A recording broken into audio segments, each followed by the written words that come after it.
예, 오늘 말씀의 제목은 하나님의 은혜, 세상을 살리는 그리스도인의 생명력입니다. 우리가 지난주에 보았던 것처럼 예수님은 사람들을 피해 초막절 중간쯤에 예루살렘으로 올라가셨습니다. 예루살렘에 올라간 예수님은 사람들에게 땅이 아닌 하늘의 말씀을 가르치셨습니다. 그리고 오늘 말씀이 이어지는데 37절은 예수님이 명절 끝날 곧 그 큰 날에 서서 외치셨다라고 기록합니다.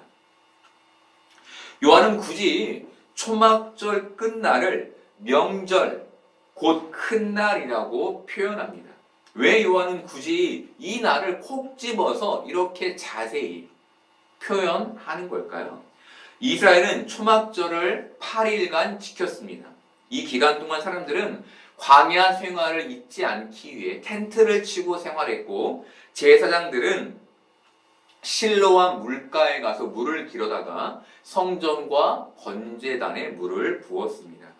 이렇듯 사람들이 텐트를 치고 생활하고 제사장들이 실로와 물가에 물을 붓는 일은 초막절 8일 중 7일까지만 행했습니다. 이 모든 행위를 7일까지로 종결했습니다. 그리고 8일째 되는 날에는 축제를 열었습니다.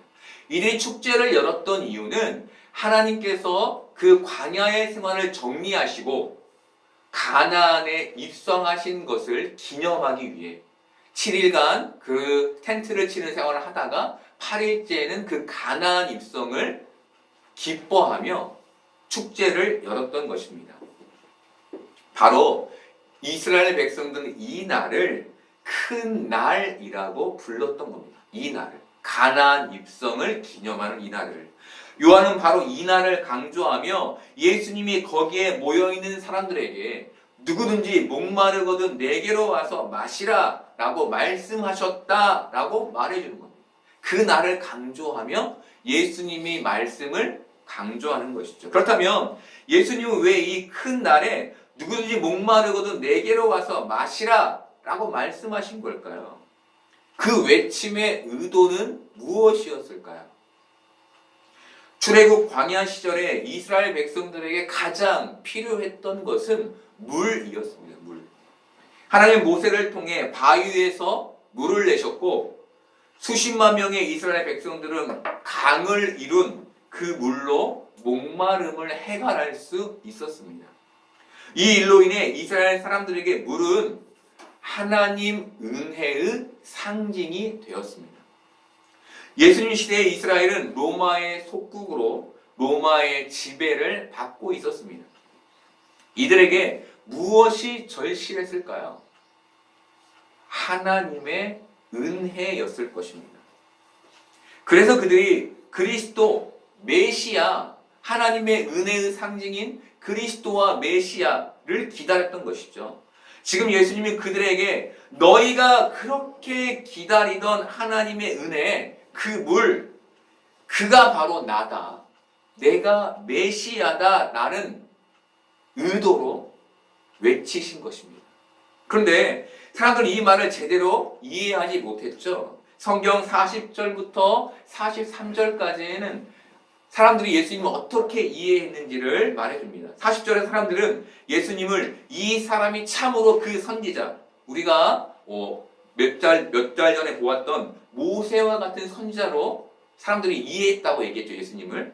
그렇게 그 선지자로 이해했고 41절에서는 예수님을 보며 그리스도는 갈릴리에서 나올 수 없다라고 말했다고 말합니다. 그리고 42절에서 미가서 5장 2절을 근거로 들어 말합니다. 그리스도는 갈릴리에서 날 수 없다는 것이죠. 그들의 마음 가운데는 그 말씀에 예수님이 위배되는 것처럼 여겼던 것이죠. 그리고 요한은 이 상황을 43절에서 이들이 서로 쟁론했다라고 기록합니다. 사람들이 쟁론했던 이유가 뭘까요? 서로 의견이 달랐기 때문이었죠. 사람들을 만나다 보면 대화가 잘 안 되는 사람들을 만나게 됩니다. 왜 이렇게 대화가 잘 안 될까를 곰곰이 생각해 보면 알게 되는 것은 대화가 일방적이거나 상대가 어떤 제안에 대해 부정적인 입장을 취하기 때문인 것을 알 수 있습니다. 쉽게 말하면 자기 생각, 자기 근거, 자기 판단이라는 자기 답을 가지고 대화하기 때문에 대화가 잘 이루어지지 않는 것이죠. 세상 사람들은 신은 존재하지 않는다라는 답을 가지고 있습니다. 그래서 세상 사람들에게 예수님을 믿으라고 하면 그들은 잘 받아들이지 못합니다. 왜죠? 그들이 답을 가지고 있기 때문입니다. 그런데 이것은 반대로 생각해 보면 우리 역시 답을 가지고 있죠. 그렇죠? 우리는 예수님이 우리의 구원자라는 답을 가지고 있습니다. 이 답을 가지고 그들에게 예수를 믿으라고 하니 그들에게 먹히지 않은 것일 수도 있는 것이죠. 여러분, 그런데 우리가 여기에서 곰곰이 생각해 보아야 할 게 있습니다. 그것은 우리는 어떻게 복음을 믿게 되었지라는 겁니다. 우리는 도대체 어떻게 예수님을 믿게 되었지? 과거를 돌아보면 우리도 신은 존재하지 않는다는 답을 가지고 있던 사람들이었습니다. 그렇죠. 우리 역시 우리가 복음을 전하는 사람들과 마찬가지로 답을 가지고 있던 사람들이었던 것이죠. 그런데 지금 우리는 이 자리에서 하나님을 예배하며 찬양하고 있습니다. 어떻게 우리가 이 믿음을 갖게 된 걸까요? 바로 하나님의 은혜에 의해서입니다. 그렇다면 신은 없다고 믿는 그들에게 필요한 건 무엇일까요? 그들에게도 하나님의 은혜가 필요한 것입니다. 여러분, 무엇을 말하는 것입니까? 그 마음으로 말씀, 그 마음으로 복음을 받아들이게 되는 데에 그가 가진 그 답을 수정하는 데에 전적인 하나님의 은혜가 필요하다는 것입니다. 어떤 마을에 신실한 믿음을 가진 할아버지와 신은 없다고 믿는 할머니 부부가 살았다고 합니다. 어느 날 할아버지가 돌아가시게 됐는데 그렇게 신실한 믿음을 가졌던 할아버지는 죽음 앞에서 예수님을 부인했다는 겁니다.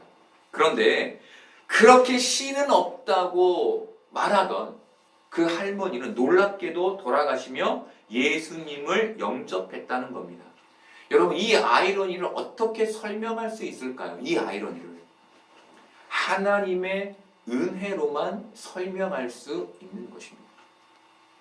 여러분, 우리는 예수님의 그리스도 되심을 믿습니다.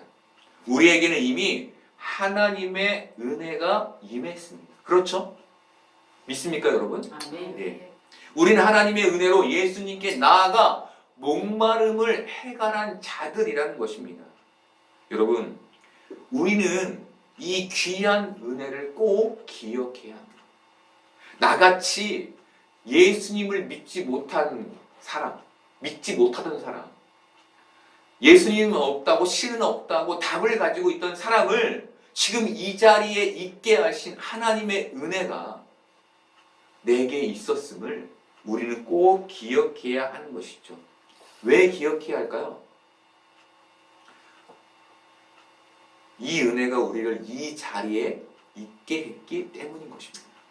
여러분, 하나님의 은혜가 아니었으면 우리는 지금 이 자리에 있을 수 없는 존재, 구원받지 못한 존재였을 것입니다. 그런데 그 은혜로 지금 우리가 이 자리에 앉아 있는 것이죠. 그것만으로 우리는 충분히 감사해야 하는 것입니다. 예수님은 은혜가 필요한 자들에게 누구든지 목마르거든 내게로 와서 마시라라고 말씀하셨습니다. 이스라엘 백성들에게 목마름이라는 말은 광야 시절을 떠올리게 했을 것입니다.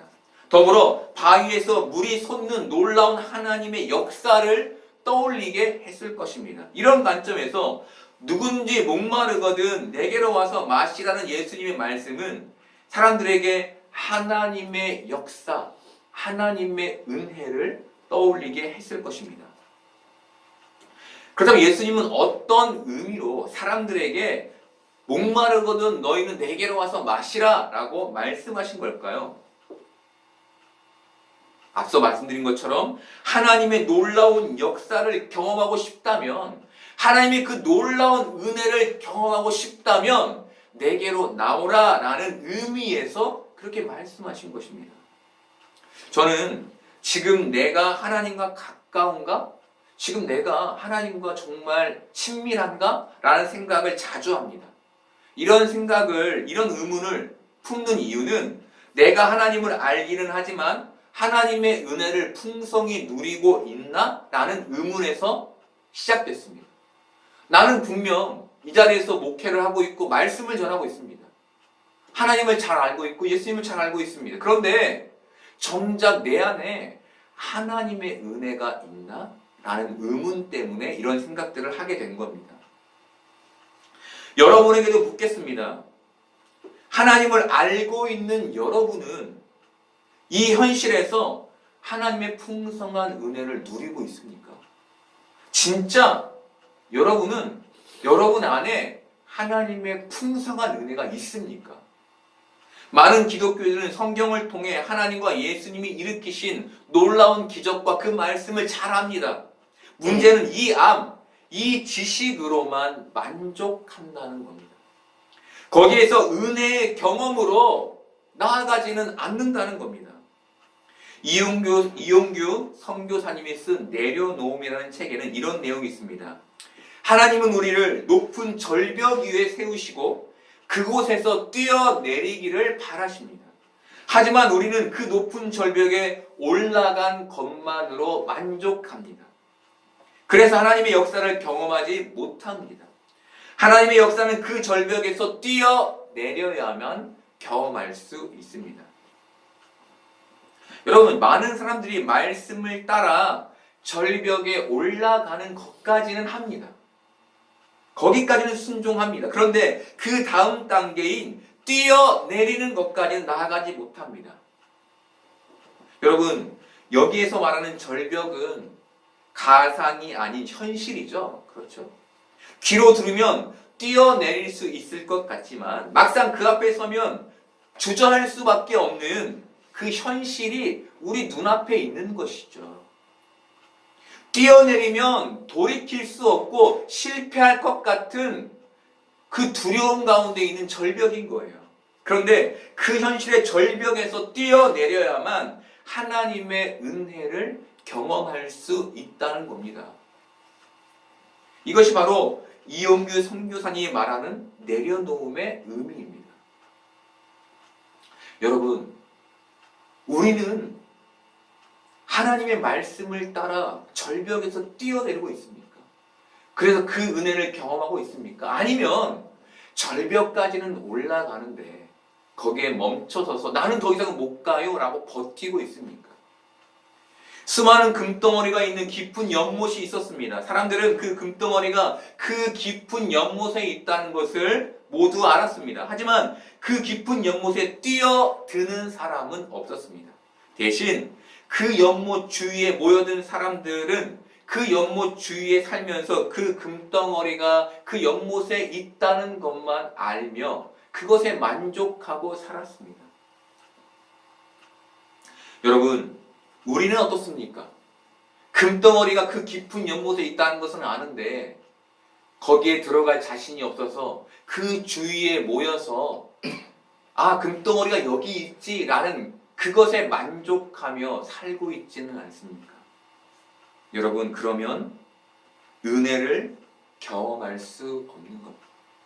은혜를 경험하려면 그 깊은 연못에 뛰어들어 그 금을 차지해야만 하는 것입니다. 마찬가지로 금덩어리를 보는 것만으로는 안 되는 것이죠. 절벽에서 뛰어내려야 하는 겁니다. 여러분, 사람들은 예수님의 기적을 보고 가르침을 들었지만 선뜻 예수님을 믿지는 못했습니다. 그들은 주저했습니다. 그 절벽 아래로 뛰어내리지 못했습니다. 그 선택을 못한 것이죠. 그래서 쟁론한 것입니다. 예수님은 바로 이런 사람들에게 이렇게 하나님의 은혜에 목마르지만 그 목마름을 해결하지 못하는 그 사람들에게 너희가 나에게 와서 마시라. 그러면 그 목마름을 해결할 수 있을 것이다 라고 외쳐 말씀하신 것입니다. 여러분, 다시 예수님께 나아가 그분을 마시는 여러분 되기를 바랍니다. 그래서 그 은혜를 경험하는 여러분 되기를 바랍니다. 아멘. 예수님은 나를 믿는 자는 성경의 이름과 같이 그 배에서 생수의 강이 흘러나리라 라고 말씀하셨습니다. 바울은 빌립보서 3장 19절에서 이런 말을 했습니다. 그들의 마침은 멸망이요 그들의 신은 배요 그 영광은 그들의 부끄러움이 있고 땅의 일을 생각하는 자라. 이 말씀에서 그들의 신은 그들의 우상을 가리킵니다. 그런데 바울이 뭐라고 얘기하죠? 그들의 신은 배다 라고 말하죠. 배, 소화기관이 있는 배라고 말합니다. 그 당시 배는 만족함이 없는 욕구를 상징하는 부정적인 의미였습니다. 그런데 예수님은 뭐라고 하십니까? 그 배, 그 모든 사람들이 부정적으로 이해하고 있던 그 배에서 생수의 강이 흘러 넘치리라 라고 말씀하시는 겁니다. 무슨 말일까요? 그것이 너희 안에서 흘러 넘쳐서 너희를 만족하게 하는 것을 넘어 그 흘러 넘침으로 인해 너희는 다른 사람을 살려내는 삶을 살게 될 것이다 라는 말을 한 겁니다. 아멘. 자기만을 위해 살았던 바리새인들은 자기만을 위해 살았죠. 자기 의를 위해. 그렇죠. 그 의로 자기가 구원받고 의를 얻게 된다고 믿었죠. 그런데 그것을 넘어 다른 사람을 살리게 돼요. 그 놀라운 은혜를 경험하게 될 것이라고 말씀하신 것입니다.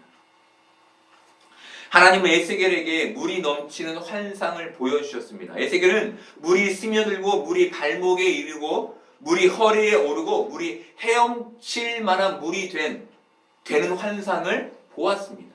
그리고 하나님은 에스겔에게 이렇게 말씀하셨습니다. 에스겔서 47장 8절부터 12절까지를 보겠습니다. 그가 내게 이르시되 이 물이 동쪽으로 향하여 흘러 아라바로 내려가서 바다에 이르리니 이 흘러내리는 물로 그 바다의 물이 되살아나리라. 이 강물이 이르는 곳마다 번성하는 모든 생물이 살고 또 고기가 심히 많으리니 이 물이 흘러 들어가므로 바닷물이 되살아나겠고 이 강이 이르는 각처의 모든 것이 살 것이며 또 이 강가에 어부가 설 것이니 엔게디에서부터 에네글라임까지 그물 치는 곳이 될 것이라. 그 고기가 각기 종류를 따라 큰 바다의 고기같이 심히 많으려니와 그 진펄과 개펄은 되살아나지 못하고 소금 땅이 될 것이며 강 좌우가에는 각종 먹을 과실나무가 자라서 그 잎이 시들지 아니하며 열매가 끊이지 아니하고 달마다 새 열매를 맺으리니 그 물이 성소를 통하여 나옴이라. 그 열매는 먹을만하고 그 잎사귀는 약 재료가 되리라. 아멘. 하나님은 에스겔에게 물이 흘러가는 곳마다 일어나게 될 회복을 보여주셨습니다.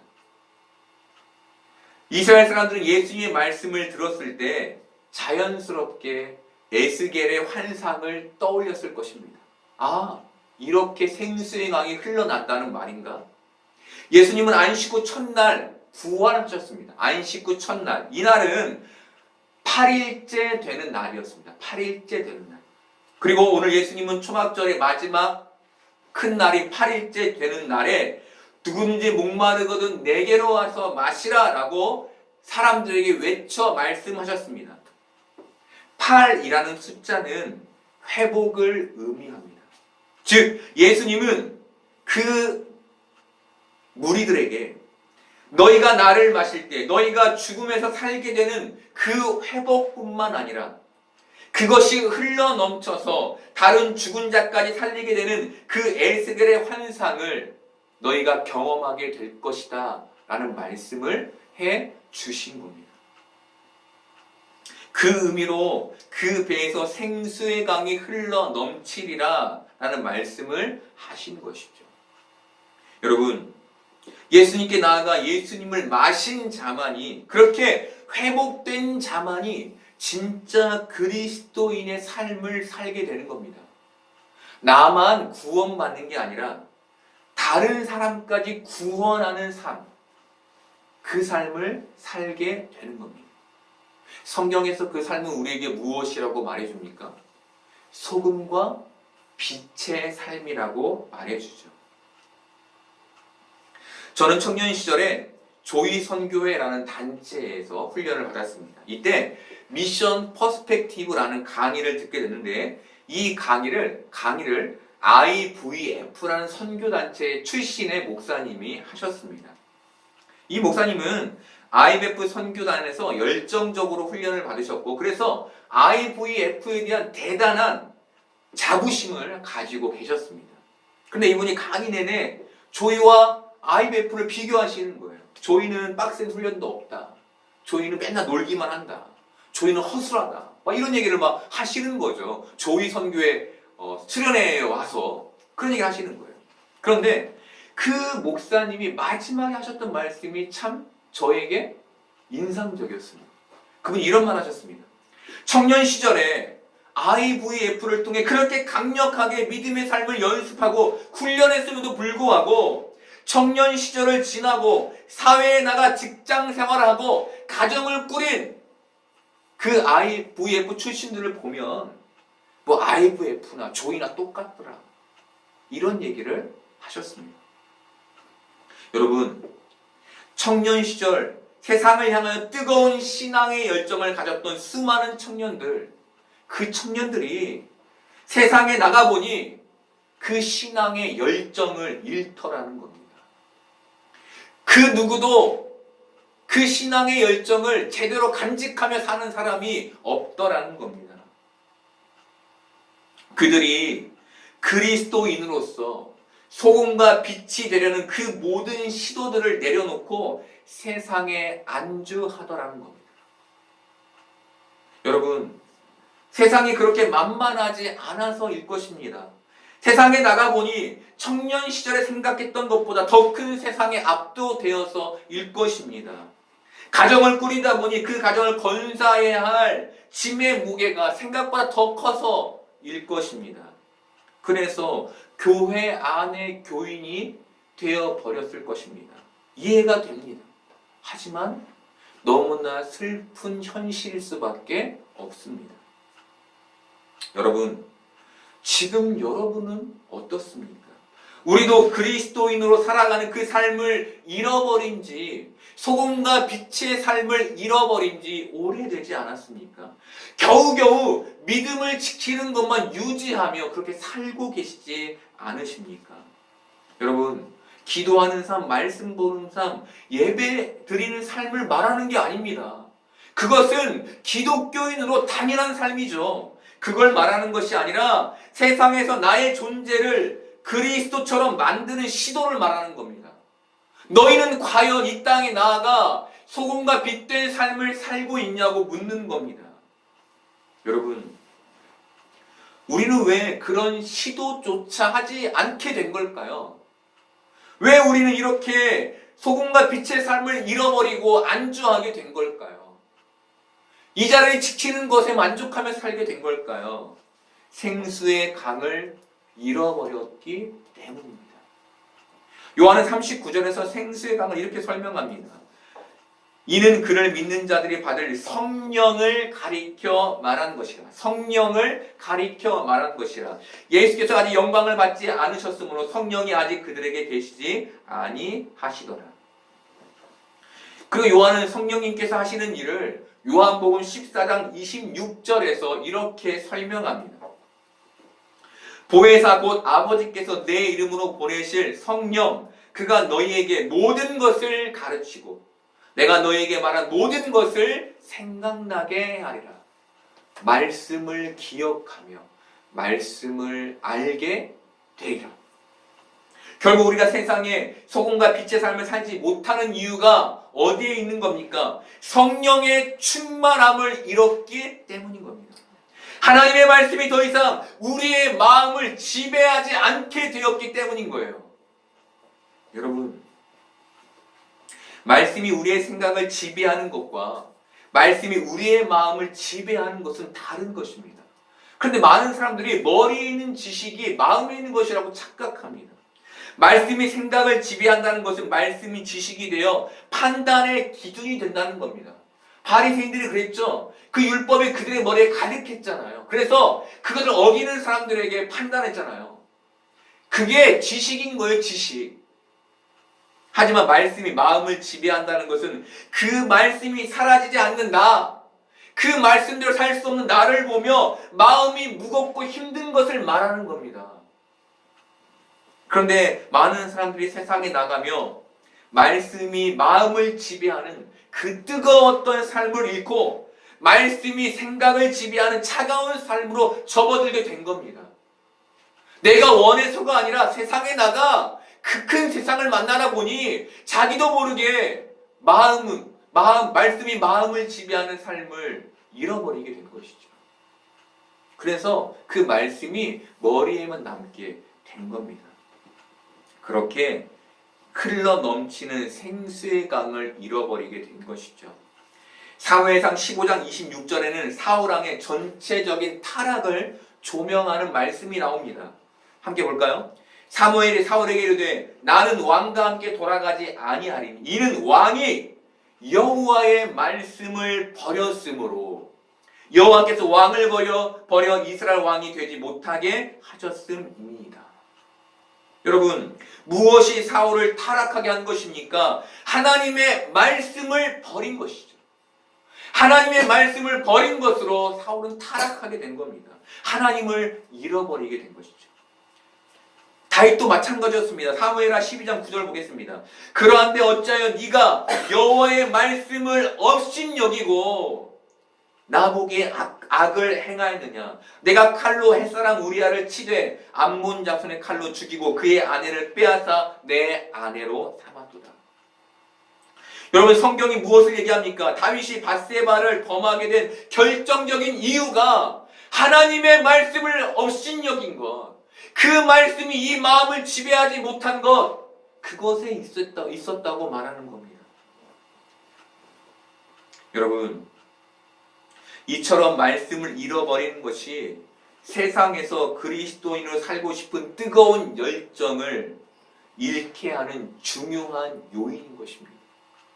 그래서 우리는 지금 그 하나님의 말씀이 우리의 마음을 지배하고 있는지, 내가 지금 성령이 충만한지를 다시금 보아야 하는 겁니다. 여러분, 우리의 삶이 이 세상에서 소금과 빛의 삶을 살고 있지 못하다면 우리는 성령 충만을 잃어버린 자들입니다. 그렇다면 어떻게 해야 할까요? 다시 생수의 강이신 예수님께 나아가 그를 마셔야 하는 것이죠. 다른 어떤 나의 필요를 구하기에 앞서 그분 앞에 겸손히 엎드려 나를 살려달라고, 내게 은혜를 좀 달라고, 내가 잃어버린 그 은혜, 머리에만 하나님에 대한 지식이, 예수님의 지식이 가득해서 이 마음은 황무하게 되어버린 이 내게 내 배에서 생수의 강이 흘러 넘치게 해달라고 예수님 앞으로 나아가야 하는 겁니다. 여러분 이 현실에서 생수의 강, 성령의 충만함을 누리고 계십니까? 다른 말로 하나님의 말씀의 지배, 그 마음의 지배를 받고 있습니까? 여러분이 하나님의 은혜와 그 충만한 성령의 능력을 경험하기를 원합니다. 그러기 위해서 다시 생수의 강이신 예수님께 진심으로 나아갈 수 있기를 바랍니다. 그렇게 하나님의 은혜 가운데 이 세상을 온전한 그리스도인으로 살고 또 소금과 빛이 되는 삶을 사는 여러분들 되기를 바랍니다. 예수님께 나아감으로 더 이상 세상에서 목마르지 않은, 더 이상 이 마음의 황량함으로 외롭지 않은 복된 여러분 되기를 소망합니다.